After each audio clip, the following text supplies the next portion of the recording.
In today's video, I'll show you how you can get the extended trial Black Friday deal on Semrush. So let's get started.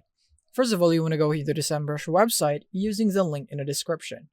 Once you're here, you will now be able to get the 14 days trial instead of the normal 7 days. So you want to click here on try for 14 days button.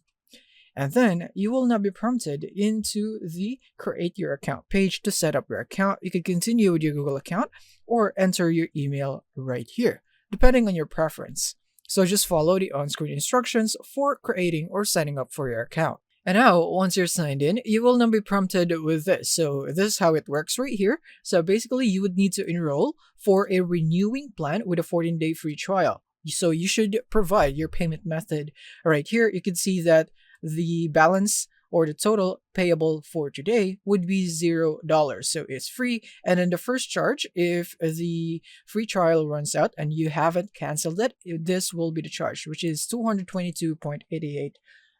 So make sure to cancel it if you don't want to continue or pay for the monthly or the plan here in Semrush.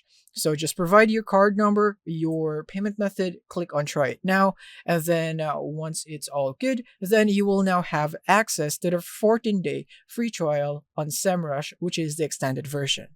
So that's it. Thank you for watching and see you in the next one.